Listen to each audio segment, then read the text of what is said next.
వరంగల్ జిల్లాలో ఓ వృద్ధురాలిని నమ్మించి 3 లక్షల రూపాయలను ఎత్తుకెళ్లిన కేసును పోలీసులు త్వరితగతిన ఛేదించారు.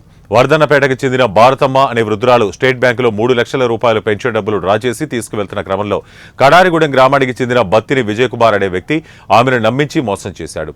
నడుచుకు వెళ్తున్న వృద్ధురాలిని ద్విచక్ర వాహనంపై తీసుకువెళ్తానని నమ్మబలికి వృద్ధురాలు వద్దనున్న 3 లక్షల రూపాయలతో ఉడాయించాడు.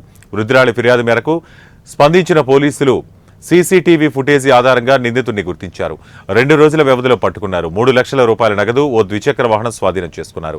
విజయ్ కుమార్ అనే నిందితుడిని అరెస్టు చేసి రిమాండ్కు తరలిస్తున్నట్లు వర్ధన్నపేట ఏసీపీ నర్సయ్య వెల్లడించారు. వృద్ధురాలి కేసు పట్ల సత్వరం న్యాయం చేసిన పోలీసులను స్థానికులు అభినందించారు.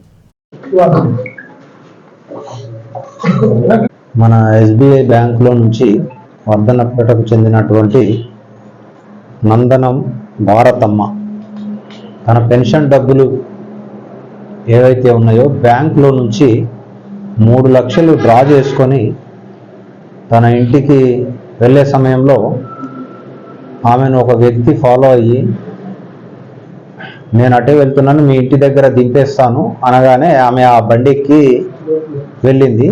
ఆమె ఇంటి సైడే తీసుకొని వెళ్తూ ఆమె ఇల్లు దాటి కూడా ముందుకు వెళ్ళిపోతే ఆపమని ఆమె కొంచెం గొడవ చేయగా బండి ఆపేసి ఆమెను బెదిరించి ఆమె దగ్గర ఉన్నటువంటి ఒక బ్యాంకులో నుంచి డ్రా చేసినటువంటి 3 లక్షల క్యాష్ బ్యాగును తీసుకొని పారిపోవడం జరిగింది.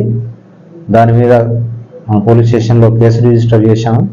తర్వాత ఇన్వెస్టిగేషన్ కోసం మన వర్ధన్నపేట సిఐ గారు, ఎస్ఐ గారు, పోలీస్ సిబ్బంది అంతా కూడా టెక్నాలజీని ఉపయోగించేసి అన్ని రకాల